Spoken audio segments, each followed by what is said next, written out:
Hello, is anyone here?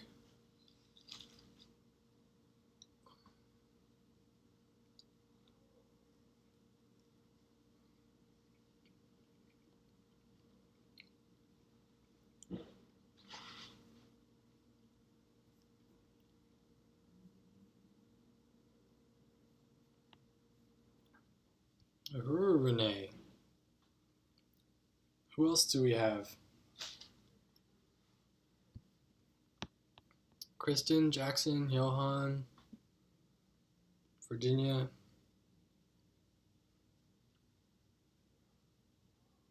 Alright, well, as people come in, we can get started and get going.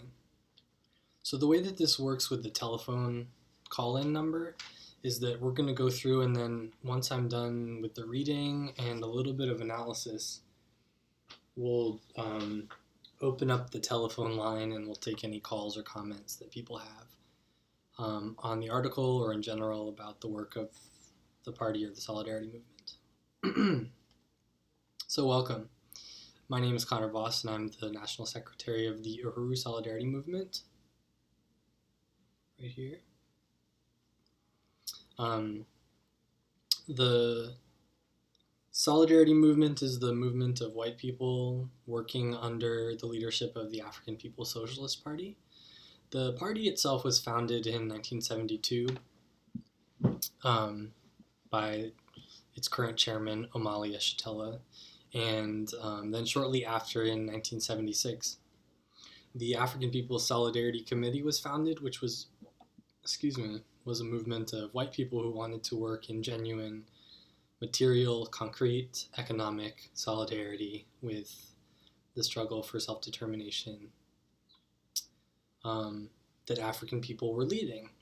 So that's a little bit about the history of the movement. We'll be studying the party's official newspaper, which is the Burning Spear. You have it here.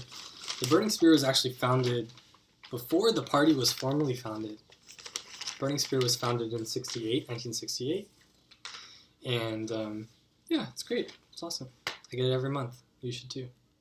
So, we're going to be reading, this is my agenda from last week.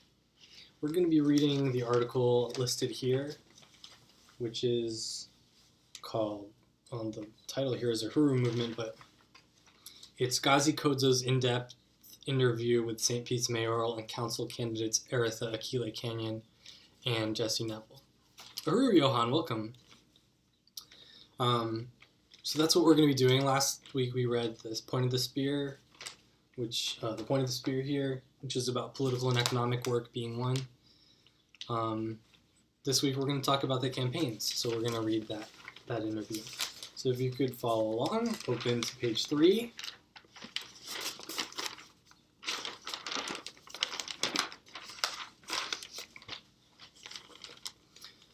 The full title of the article is Radical Times, Radical Solutions! Exclamation point. Unity through reparations. And there's a picture here of the candidates. Aretha Akile Canyon, an organizer with Impedum, the International Democratic People's Uhuru Movement. And Jesse Neville, the head of USM, chair, and a member of the African People's Solidarity Committee. And the caption says, with radical platforms, Aretha Akile and Jesse will bring radical political, economic, and social change to a city damaged by colonialism and parasitic capitalism. And they're shaking hands. See? Great, okay. So this article is an interview. It was written and led by Gazi Kodzo, who is the head of the party's National Recruitment and Membership Office, National Office of Recruitment and Membership.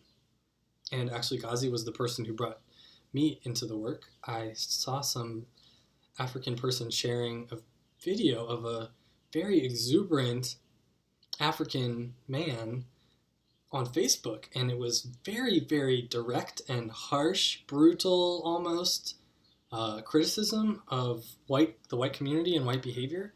And I started watching Gazi's videos as soon as they came up all the time and looking for more of them and searching until Gazi did a video with Jesse, which was about white people, and I was so shocked that Ghazi would do a video with a white person, given Ghazi's clearly strong stance against white power. So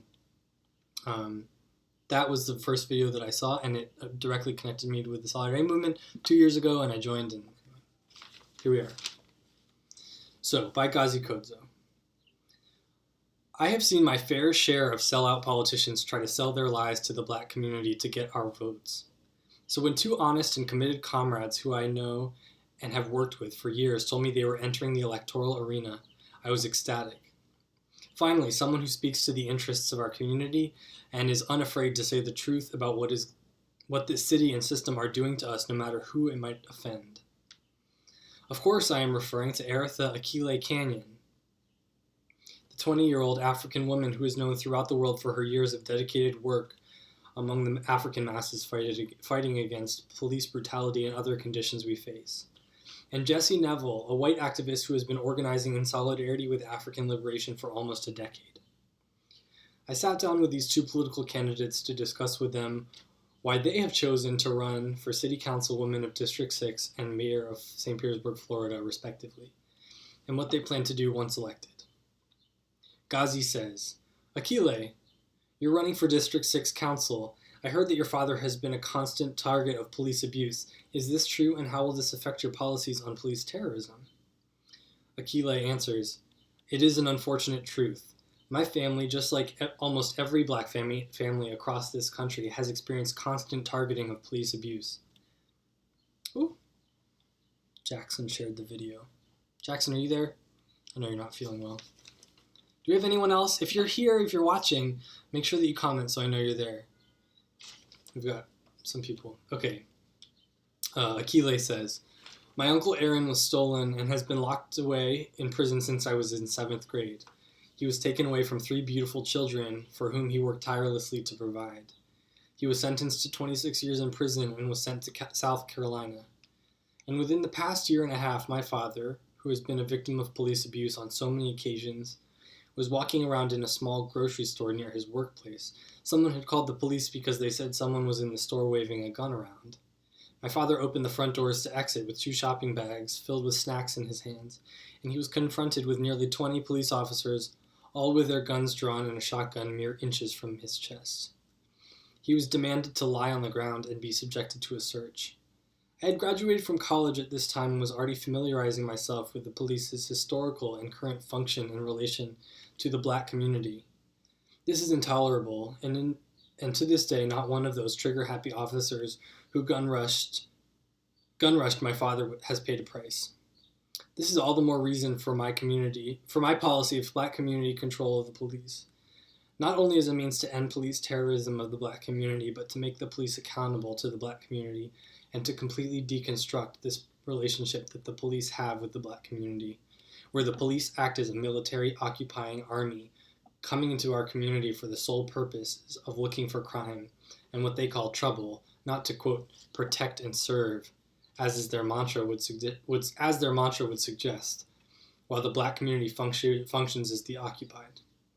Black community control of the police is a democratic solution to the problem of state-sanctioned murder and violence of African people.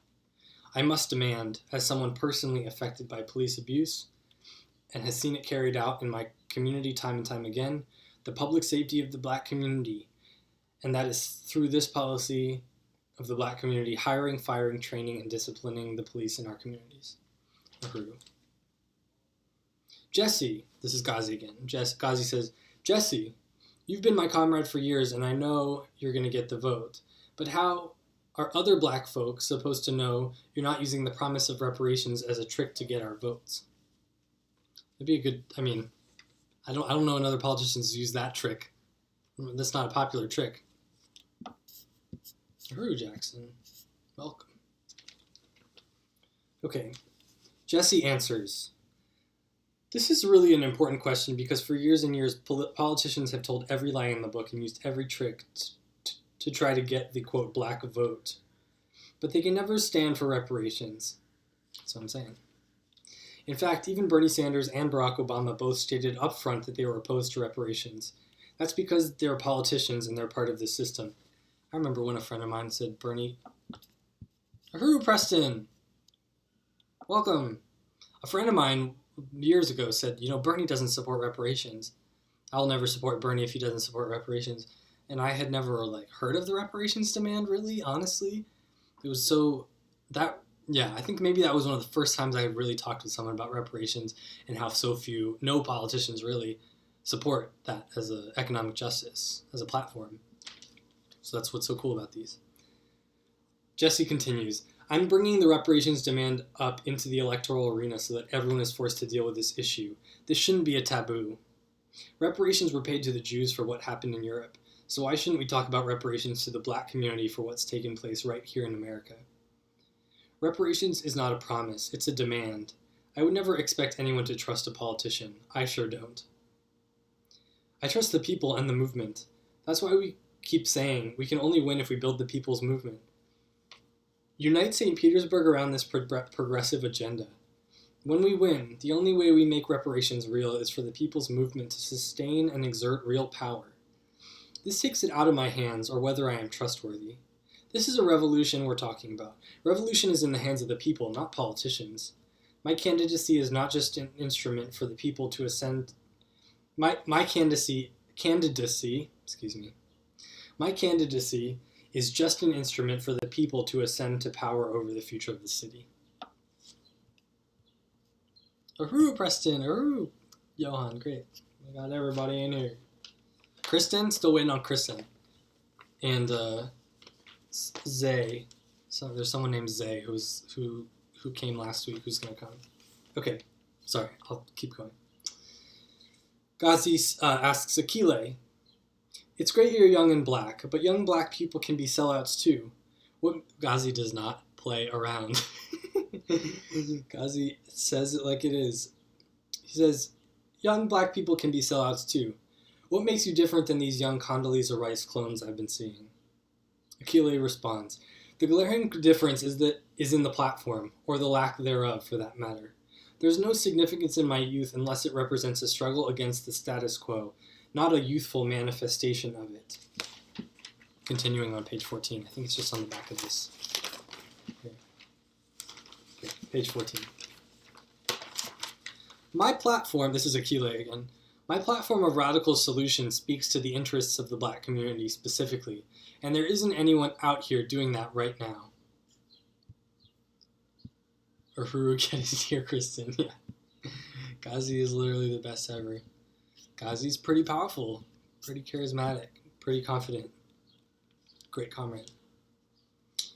There isn't anyone out here doing, Akile says, that shares the platform that she has. And it's not only addresses the issues of my community, but exposes the city's responsibility in creating and exacerbating those issues, and proposes how we move forward with reparations and black self-determination.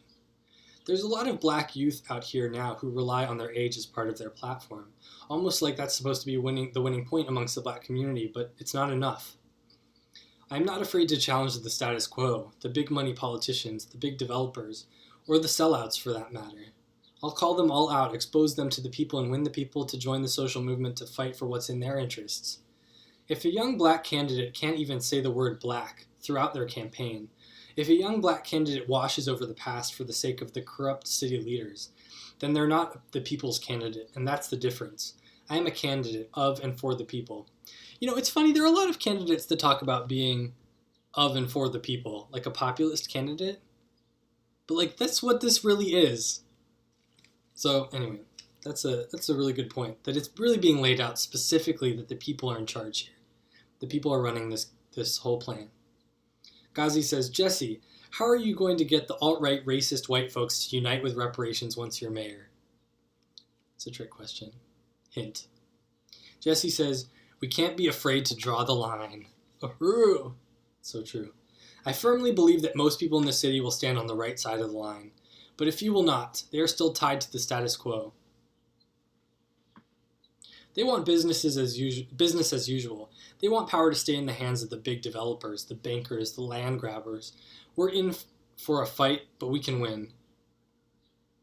We're going to unify the neighborhoods against the big developers so that we can rise up and sweep away the status quo. And many white people are already supporting this because we want to stand in solidarity with the black community, so we can unite with them and fight back against the system that is opposed to all of our interests. We have to give everyone who wants to be on the right side an opportunity to do so. Ghazi says, Akile, why do you believe you can win this election Sorry. I had a long day today. Ghazi says, Akile, why do you believe you can win this election being in a primarily white district talking about all these black issues? Akile answers, this campaign represents a new beginning for St. Pete. It's a campaign to bring prosperity to the entire city, no one living at the expense of someone else. Historically and today, this city has been built and benefited off the labor and land of the black community. This city has facilitated an ongoing loot of our community for generations. And despite the big downtown development, high-rises and condos popping up every other day, the city of St. Petersburg is in real crisis. The regular day-to-day people of this city, including white people, are fed up with the status quo. They want to change to this corrupt government, and this campaign is bringing that change. But in order to genuinely solve the entire city's crisis and move us on a genuine path to being, quote, progressive, you have to start by righting the historic wrongs committed against the black community by this city. Every point on my platform, from reparations to the black community, to black community control of the police, even the white community and the overall city can benefit. This is why I know, with the support of the people, there's no way I won't win. Talking about all these black issues won't harm me when I'm speaking to the oppressed masses of this city, who have been affected by this city one way or another, who want to see positive change, who don't want to live a good life at the expense of the black community. Putting the black community at the center doesn't kill the campaign, it builds it. Ghazi asks, Jesse, how do you expect to win running against all this big money? Jesse says, we are up against the system, we're up against big money. Kreisman is a rich man, and so is Rick Baker, who might enter the race in May. And I think it's been put out that he has. So all these Ricks, Rick 1 and Rick 2, as we say. And they're in the pockets of the wealthy elite. This is Jesse continuing. Both of these guys wake up every day covered in big piles of corporate cash. Take a look at Kreisman's donors. He's already got nearly $300,000 raised for his campaign. Who gave him that money? Real estate moguls? Gentrification schemers, land grabbers. That's his base. The ones who are privatizing the waterfront by conquering downtown with high-rise condos. They pulled the strings. I'm going to cut those strings and cast them out. If you ever wondered why Kreisman shut down the Albert Whitted sewage plant and started leaking sewage water into the black community last summer, and then into the whole of Tampa Bay, now you know. Some real estate developer told him to shut the plant down so they can build some condos there, and he did the bidding. That's the truth of the matter. But their dependence on big money and corporate sponsors and the status quo, that is not strength. It is their ultimate weakness. They cannot stand a chance against the rising wave of a righteous people's movement. And that's what we're about. Ghazi says, thank you, Akile and Jesse, for answering my questions. I will encourage everyone in St. Pete to register to vote. Make sure you hit the polls on August 29th and vote for revolution. Uhuru. And then it has the slogans from the two candidates. Radical times call for radical solutions. That's Akile's campaign slogan motto. And unity through reparations is Jesse's. So that's our article. It's a really great article. Really, I like this primarily because Ghazi really asks the questions that they're out there. You know, how are you going to stand up to big money? They need to get Rickroll. Rick 1 and Rick 2. They need to roll on out of here. Rick, roll out! Get out! So yeah, as I was saying, this is really an important article because, as you can tell, Ghazi's really asking the questions that are out there. Ghazi's asking Jesse, you're white. White people have never historically stood up, very rarely historically stood up for the actual material, lived experiences and needs of black people. Uhuru, is there a way to call in? Oh, let me put the phone on so that y'all can call in. And you can listen. Sorry, give me one moment. What? It was sent out by email. Yeah, so I'm just going to finish this actually 1 second, and then I'll call in when it's our time. Yeah, great. So I'm going to finish this little bit of a summation wrap up, and then we'll call it. We'll have some call-ins. You can also ask questions here. So Ghazi's asking Jesse, you're white. What reason do we have to support you? And Jesse says, because the whole way that the system works is wrong. We should not have candidates who are representing their own personal subjective interests. We need candidates who are promoting the people, promoting the ideas of the workers, of the people, of the African workers in this community that make up the backbone of the labor and the value of this community. So really that's what Jesse's talking about when he says, when he gets asked, like, how are you going to win white folks? He doesn't side with white power.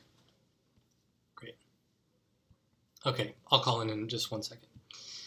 Jesse doesn't side with white power and say, oh, well, we may have to make some concessions. We may have to say some. No.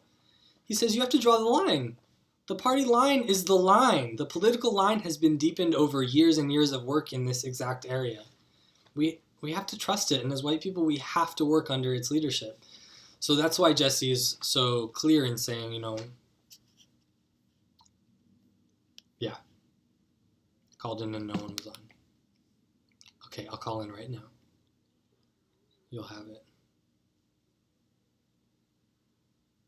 Pop, pop, pop, pop, pop, pop, pop. 2 1 7 7 4 6 2 6. I think this is mine. Welcome. This service is provided by freeconferencecall.com. Please enter your access code followed by...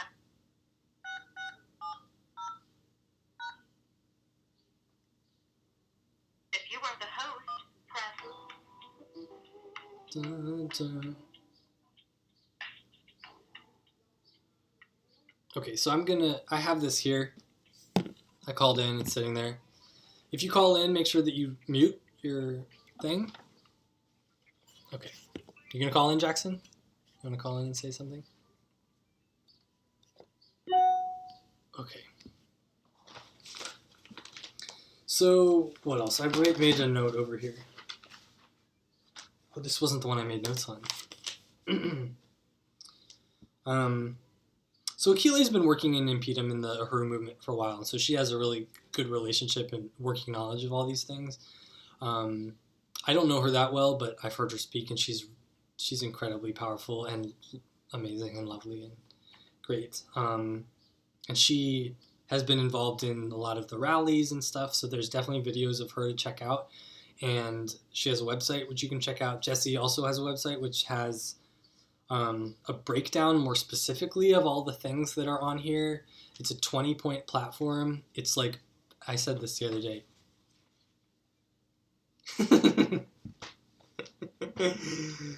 Preston says, draw the line. Why the fuck would you make concessions to rich white nationalists? Yeah. It's just laying out that that's opportunism. If you're willing to make concessions to the people that are going to steal the land, kick you out, take all of your land and all of your resources, and displace the entire community, then you're not representing the community at all. You're representing the interests of white power. Reparations is not a promise, it's a demand. Yeah, so reparations is not an ideological, at its core, it's not an ideological item. It's not an ideological thing. The reason that Jesse can campaign on reparations, unity through reparations, is because Jesse's been doing the work of raising material solidarity for years. Jesse has been doing the material, actual, practical work of building a culture of reparations through his work with the Solidarity Movement and the Solidarity Committee. He's been doing that work. So he really represents the work of the party to build a strategic front inside of the white community. So when Ghazi asks Jesse, how are you going to address white people, be they liberals or progressives or white nationalists, And how are you going to address, African people who are defensive about the tone that white politicians have taken towards them and towards their vote, and just um, gone after the vote and not actually done anything to improve African people's lives and communities, um, and done nothing to put the power back into their hands. So Jesse is in a unique position to speak on this because Jesse has been doing this work for a really long time. I think that's all that I have about this. So put your questions down in the thing box. I still hear jazz music. Is anyone called in?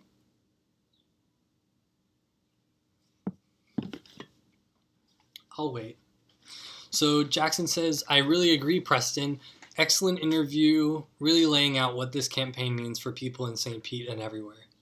So for those of us who are in the movement, who are working under the leadership of the party, we've been hearing a lot about, and many of the people on the call and on the chat and watching the video, are in the St. Pete area, Tampa Bay area, and so they have a front row seat to the campaign action that's going on right now. But it's really been an amazing, Kristen, Uhuru. So the campaign's really been an amazing front, just another front really of this revolutionary movement. The campaign has been it's basically been a way for the party to bring its strategy to, Uhuru guys, bring its strategy to the sort of bourgeois, white-run, white territorial electoral process. Because the electoral process was created by white people, white nationals, created by the state. And it's part of the state's process in basically tallying up all of the contending sectors of white power and picking one of them and putting it at the top of the white power food chain. It's never been a competition between a revolutionary movement and white power.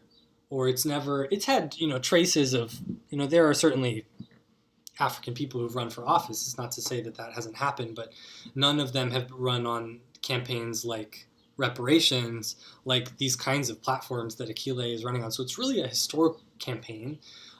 It's really never been done on this scale and in this way. And so it really creates an opportunity for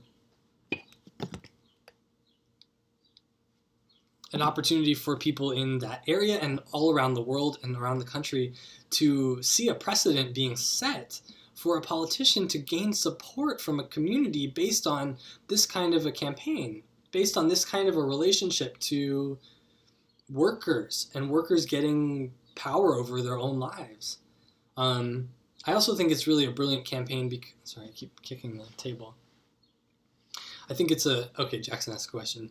I think it's really a brilliant way for the party's work, which has been deepened so complexly and materially and amazingly. The party line has been deepened over decades of work. This is a way for it to be laid out very simply. It's laid out in a series of platforms that are very concrete, that are very easy to understand, easy to read. Things like that are talked about in this article, like black community control of the police. Like, it's just so obvious. Black people should have control. I'm not saying black people control white people's lives. We're saying black people control black people's lives. We're saying that African communities control their own communities. They control who's toting a gun on their streets. If they want the people on their street to have guns, that'll be up to the community. If the community is going to have police, then those people will be of the community. They will be people hired from within the community, trained in the community, understand the protocols of community engagement according to the rules of the community's own interests and behavior, and will be disciplined and fired if they do not match those rules. Right now we have white people holding guns, basically state-funded white vigilantes inside of African communities, holding guns and enforcing white nationalist laws about property ownership, capitalism, and safety. Safety on behalf of who? Going in and murdering girls like these 15 and 16-year-old girls, Lanaya Ashanti and Dominique, these African girls who were murdered in Pinellas County in Florida, and all over the country, girls and boys, African children. Oh, there you are. Uhuru, Jackson?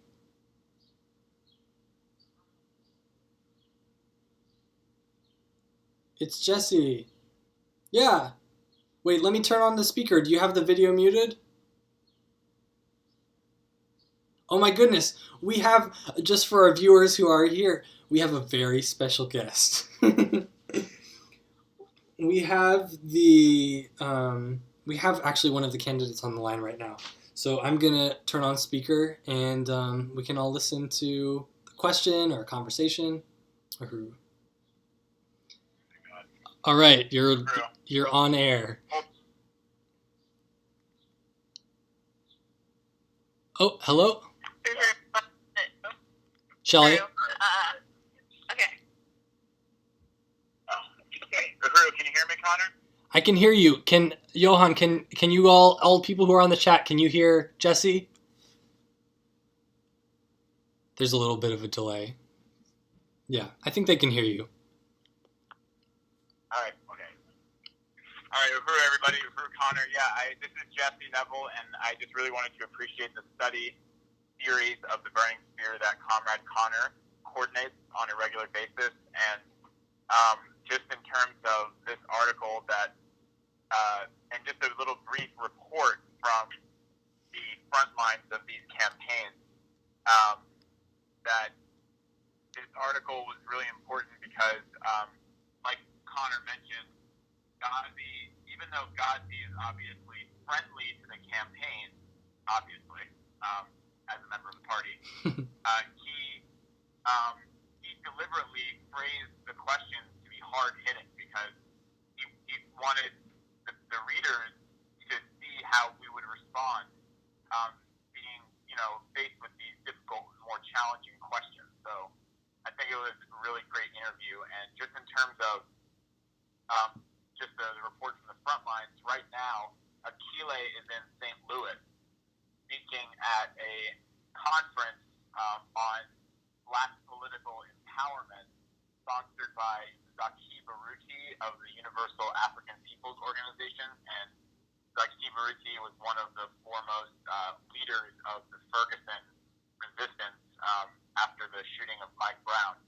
And that is a very powerful and significant conference that's happening, and also Chairman Amalia Shatella spoke at that. So she is there getting national recognition and national support, and I understand that she gave an amazing presentation at that conference, which I haven't had an opportunity to see yet. But here in St. Pete, earlier today, something happened that made me think about this interview and the part where Ghazi asked about, well, how are you going to deal with all these racist white people? And today we had a kind of an experience with that, where we went to a neighborhood in St. Pete called the Old Southeast. And the Old Southeast actually used to be more African, and it's been gentrified by white people.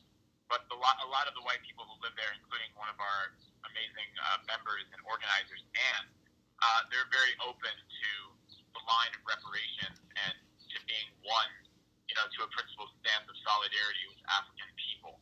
And especially through this electoral campaign, which is such a brilliant strategy of Chairman Amalia Shatella and the party to really broaden the influence of African internationalism and make it easy for a broader sector of white people to embrace the politics of reparations and African internationalism than we would normally be able to do, because that's just the nature of electoral politics right now. Electoral politics are widely accepted as the only, if not the only, then the main legitimate vehicle through which to create social change. Of course, we understand that electoral politics is merely a contest between contending sectors of the white ruling class for control of the state. But by engaging in that contest and by disrupting the ability of the white ruling class to have a monopoly on the electoral arena, the party has done something, really earth-shaking with this campaign that has already really broken open a huge reservoir of support and unity from many white people. So anyway, back to the story. We were in Old Southeast in Ann's neighborhood, and we were walking through the neighborhood, knocking on doors, a group of our volunteers, winning support for this campaign. And the vast majority of the people, mostly white people who came to the door, were very supportive and very enthusiastic and really united with the campaign. One guy, however, a white nationalist, he came out of his house and threw the flyer on the ground and then started screaming white nationalist stuff. And then he went back in his house and he came out with two guys and a Confederate flag. And he unfurled the Confederate flag and started putting his middle fingers up and screaming about the South rising again and all that kind of stuff in an attempt to intimidate us. And he said, we're going to chase your asses out of our neighborhood. So we made a tactical retreat because there were a bunch of our volunteers had their cars parked right next to his house. So we didn't want a situation where our volunteers' cars got messed with. So we left at that point and met at the Uhuru house and summed up the whole situation. And just the fact that, that is the opposition. All we're doing is talking about reparations to the black community, and this white nationalist comes out of his house and tries to intimidate us and attack us. And he wouldn't be doing that if Rick Kreisman's people were walking through the neighborhood, or if Rick Baker's volunteers were walking through the neighborhood. Certainly, the two Ricks would not get that kind of response, because at the end of the day, regardless of whether or not the two Ricks own a Confederate flag, they are on the same side as that guy. And more accurately, that guy is on the same side as them, because they all stand opposed to the question of reparations to the black community. And reparations is a dividing line. Reparations is what determines whether or not you are a genuine progressive or someone who is wedded to the status quo and to the dying ways of the past.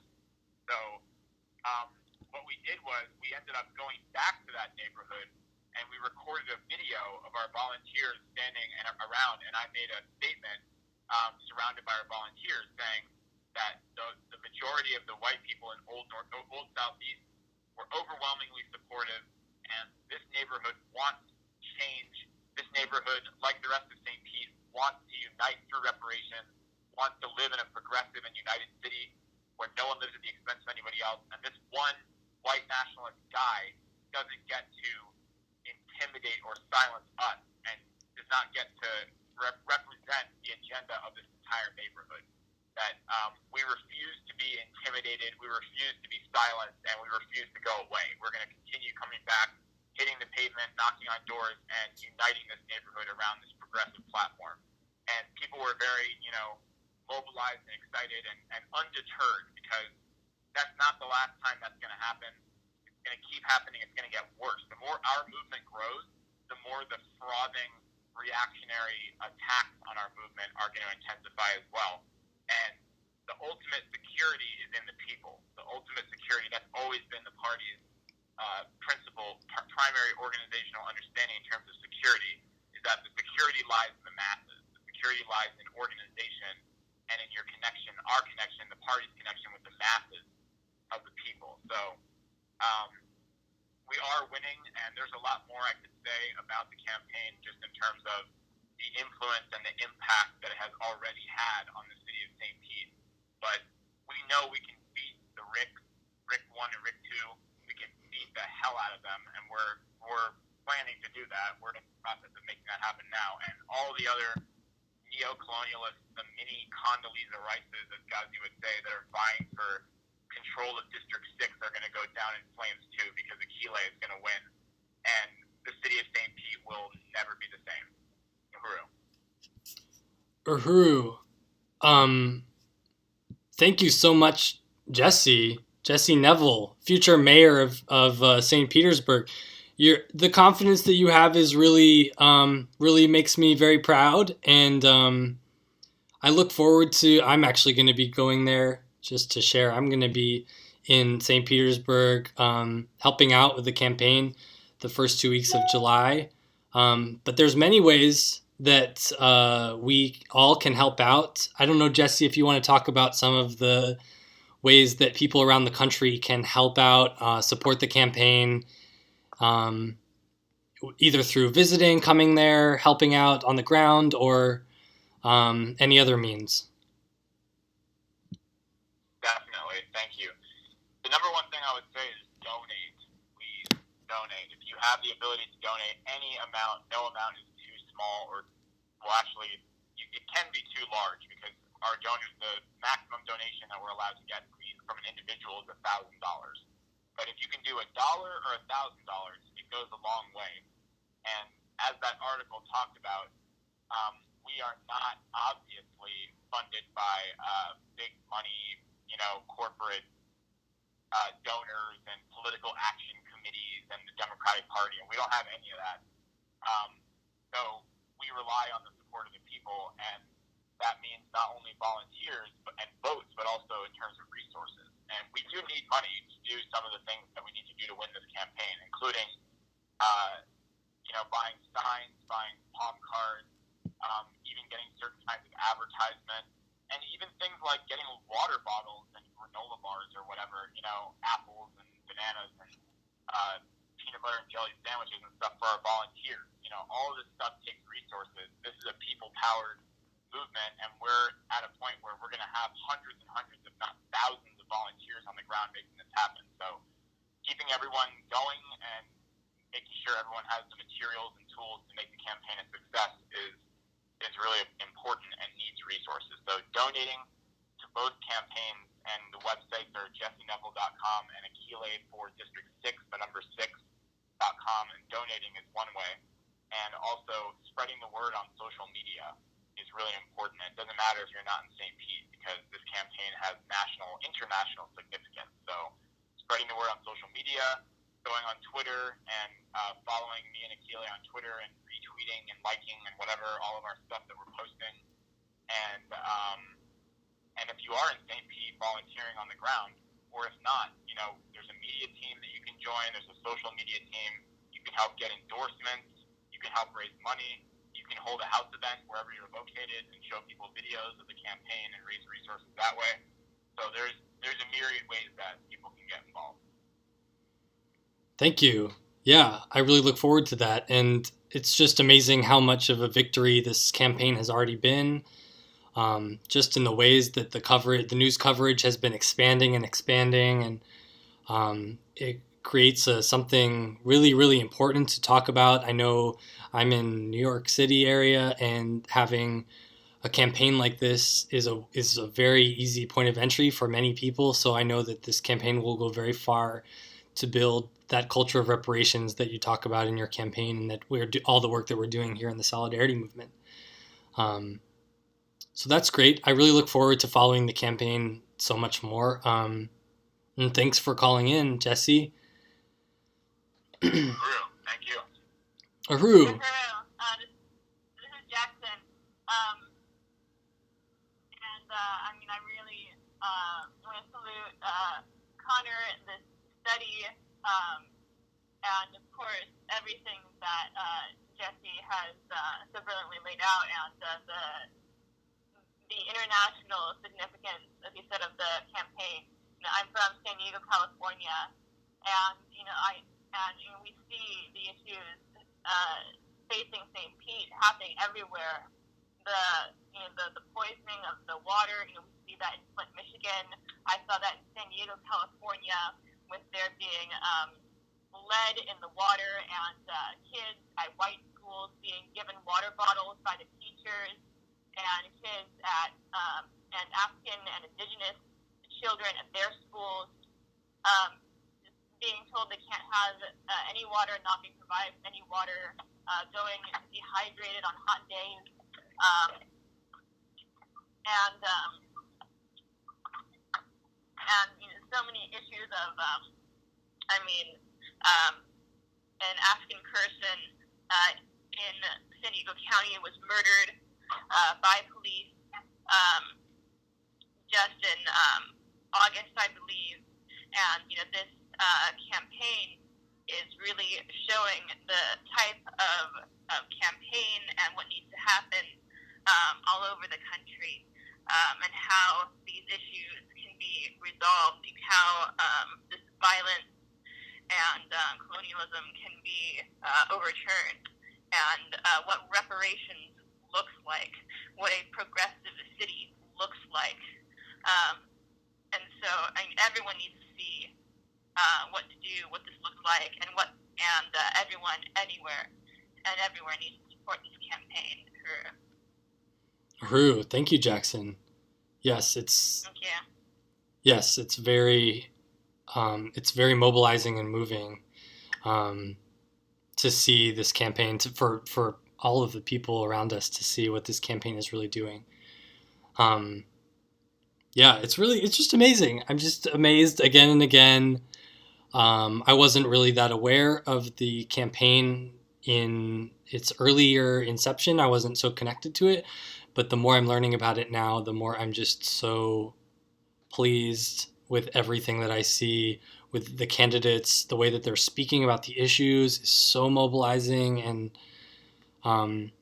powerful, just really helping me start to envision what this really looks like, what this I can see in a large way what it looks like from my involvement right now, but just to really see in clearer and clearer terms what this future is going to look like, what this movement is going to be able to produce on a larger and larger scale. So, yeah. I'd like to take this moment to talk a little bit about, is there anyone else on the line who has a comment or a question? Well, feel free to chime in. I'd like to take this moment to talk a little bit about something that the Solidarity Movement does, which is very related to what we've been talking about, that we do something called the Reparations Challenge, which is basically, very simply, just a way of raising reparations from the people that are around us and in our communities. And one of our most recent campaigns has been to introduce a reparations challenge into a lot of the areas of work that we hadn't previously seen as a potential source of resources for our work. And part of that is that we are going to be building the Burning Spear study as well as an educational opportunity for members of the white community to learn about the party's work. But also as an opportunity and an avenue to provide reparation and make reparation. So our goal for each of the Spear studies is $50, and I'd like to open up now to see if anyone on the live chat wants to pledge, is interested in pledging any of that, any of their currently available resources to that goal, to this reparations challenge right now of the Burning Spear study. I want to say, in addition to, you can certainly jump in there with any of that, I want to say that part of what we're doing in the Burning Spear study is offering an educational opportunity that is very unique, that white people do not have access to in any other part of the world or in part of their life. This is really, in a way, it's a workshop or a class that is very unique and you're not going to find anywhere else. So in a sense, this, and I would hope that everyone watching this values this study and this newspaper as highly as anything that they have in their life, because this is really our direct way of accessing the education that we have, that we can as white people. And in participating in a solidarity movement like this, we get to benefit from decades and decades of work of white people under the leadership of African liberation movements.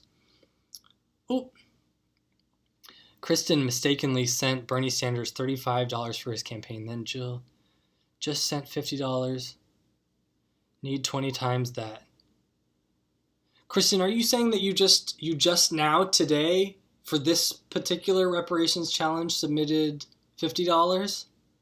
You can clarify that in a second. In other news, Johan Bedingfield has pledged $15. I'll match that. I will also pledge $15, so we're at $30. That means we have $20 left for our To Jesse. Great. To Jesse's campaign. Yes, if you pledged anything to Bernie, make sure that you call Bernie, get your money back, because clearly he's some white nationalist bullshit, and get your money back and put it into Jesse's campaign, because that's where it's really going to work. I'll tell you what. So just to make it clear, just before we move on to talking about some other things, Preston and Arniba, and if there's anyone else on the chat or who's tuned in, who's interested in supporting this reparations challenge, right now we have a goal of $50. We have a goal of $20 more. If you have a friend that you know that can give, maybe you could pledge on their behalf. I pledged $20 for my grandma because she owes reparations, and I'll pledge it right now, but then I'll get back to you because I'll talk to grandma and make sure I get that from her. Okay. Well, the lines will be open for the next 8 minutes. I want to talk about a few of the other opportunities that the Solidarity Movement has coming up. This Wednesday, there will be a webinar, web conference, web seminar, web online internet presentation, which will include both of the candidates. So you got to hear from Jesse today, but you'll be able to hear from Jesse and Akile, who is the other candidate that we spoke of, in the webinar on Wednesday. You can register for that webinar at our Eventbrite, which is how we do all of our event registration, which is both a security measure and also a way of just keeping in contact with all our members and building a larger community. So if you head over to Uhuru, UHURU, solidarity.eventbrite.com, you will have all of our events listed, and in that group you can find the web information on the webinar. You can also find that information on our Facebook page, which is facebook.com/Uhuru Solidarity, I believe. And that will be cross-posted on our Twitter as well, which is at Uhuru Solidarity. So make sure that you register for that webinar. That webinar will be great. It'll be hosted by our Economic Development Chair, Casey Mackey, with presentations by both of the candidates. I'm actually not sure what else is going to be in there, but there may be some other speakers, perhaps Penny. I don't want to say, I don't know if Penny's going to be speaking, but there'll be a lot there. So, yes, that is important. So we've raised $30 towards our $50 goal. It's a really small goal. I'd really like for other people who are on the call to help us reach that goal today. So I want to call on Preston and Kristen. If you have money available today to make that contribution, that would be really, really important towards building this program, this particular program of the Burning Spear Study, really showing that the Burning Spear Study is a winning proposition. Who else is in the call? I know Johan already has a huge pledge commitment. $5, great. So we're at 35. That's cool. Okay, is there anything else? Let's see. We've got... It's... So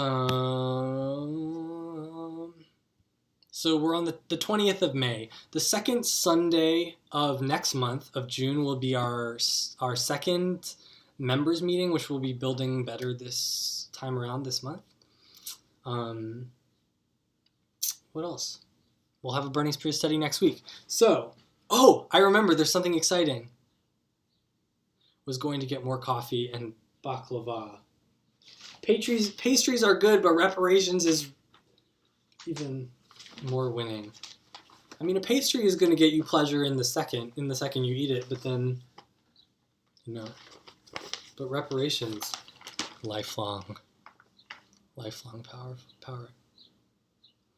Yeah, coffee is a really big one because coffee comes directly from laboring African people. So I really want to challenge everyone to put all their coffee money, their whole coffee budget, towards Jesse Neville for mayor and Akile Canyon for District 6. So there's two things I want to ask for your advice on. We've got 4 more minutes. Just sent the $50 directly to Jesse's campaign site. Great. Just today? That's awesome. That's so cool. Uhuru, Kristen. I want Uhuru, Kristen from everyone who's watching. Uhuru just donated $50 to Jesse's campaign. That's great. Okay. So the 2 questions I want to ask are, coffee is $30 a week. There's 2 more articles that I want to do this month. One is Penny's article about the convention, and the other one is this article about Trump's bombing of Syria and the relationship between... So this is Loise's article. So we're going to do one of those next week. I'm going to fall out of my chair. We're going to do one of those next week. So put in the comments which article you want. Do you want Trump aligns with Obama's agenda in bombing Syria by Louise Kinshasa, Secretary General? Or Uhuru Solidarity Movement's 2017 convention creates a culture of reparations to African people. White solidarity with Black Power by Penny Hess, chairwoman of the African People's Solidarity Committee, with an amazing picture of all the people on the call. There's Jesse, there's Akile, Ghazi, Johan, Penny, Jamie, Renee, Jesse, Call, everyone, Paula, Casey, Bobby. Okay. We have a question. All Louise all the time. I really, really adore Louise. Sorry, Comrade Louise. I want to be respectful. So, Arniba just asked, what party does Jesse Neville represent? So Jesse's running independently, and certainly can be correct. This is true. Jesse has been working for a long time in the Uhuru movement and under the leadership of the African People's Socialist Party. It's not a formal affiliation as far as I've heard. Someone can jump in and throw that. Certainly Penny Hess, who's the... Right.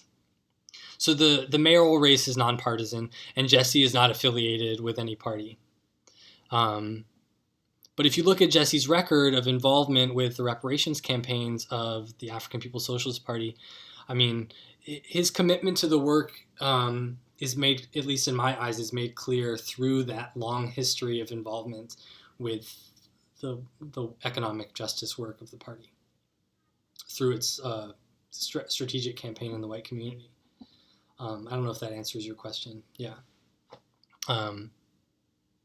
Yeah, great. Cool. The other thing is that we want a catchy, cool name for this study. Right now it's the Burning Spear study, live on YouTube. But I came up with some other names that I want to run past you. In the last minute, you can help us decide. Let's see, is there anyone on the call?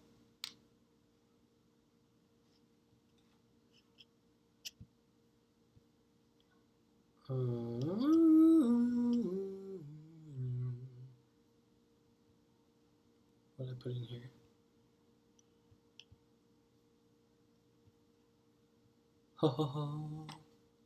White People Get Right study. I can't remember. I wrote down what the names of these were. Oh, here they are. Connor's action items. Okay, so we have a new submission. You can submit your things too. Kristen's submission is White People Get Right study. White People Get Right study. The other ones, which I arguably are not as catchy, are The Burning Spear for White People. So part of this is that Kalunda, who is the editor-in-chief of The Burning Spear, is interested in starting another study program, and we want to... Oh no, that's clunky. Burning Spear for White People is clunky. So then, and she's calling hers like spearheading the revolution or something, which is super cute and great. And winning. The other names I have are Solidarity Study Club. That's kind of fun, like an after-school study club. Spearing the oppressor nation. That's a little more violent, but we're talking about revolution. We're talking about overthrowing an incredibly existing violent system. So spearing the oppressor nation, spearing the oppressor's heart, spearing the belly of the beast. Oh, that might be good. The belly of the beast, spearing the belly of the. Okay, so then I also have spearing imperialism, burning the colonizer. I got a little excited and passionate. This one's a little bit more idiomatic. Burning questions. It's a phrase, burning questions, but it's a burning spear, so burning questions. And then oppressor nation study buddy. Because we're making this study for members of the oppressor nation, white people. So there you go. Future studies. I like future studies. I don't know. I want to somehow make it clear. We've got a lot to cover because we want to make it clear that we're the white group. We're the strategic. Excuse me. I've been working very hard this week. We're the white group. We're the white people. We're part of the oppressor nation. Something about reparations. Johan, you always bring it back to reparations, and that's why you're so great.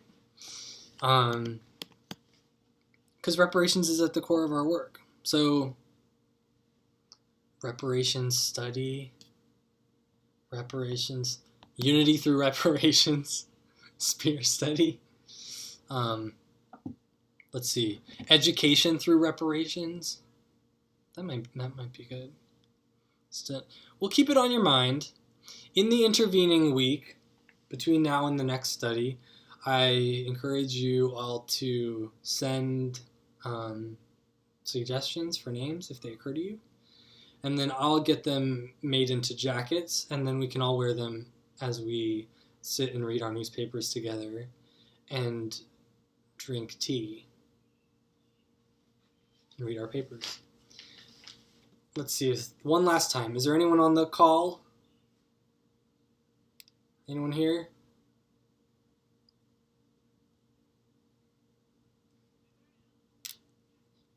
Uhuru, Jackson's still there. You have anything else to share?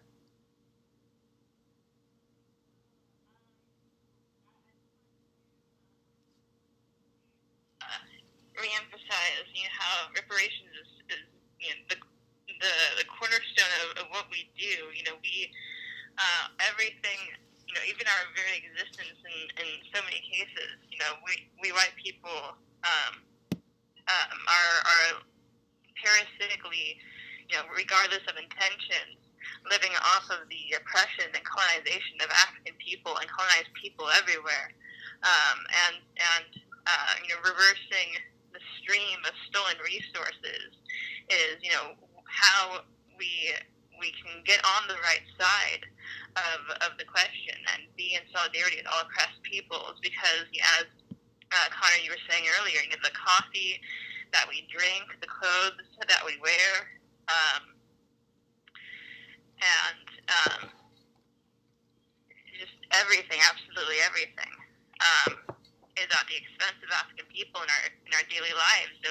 Going to art school, taking ballet classes, Little League. I believe in Hudson Valley, New York, there's a Little League field that is literally built on the graveyard of enslaved African people.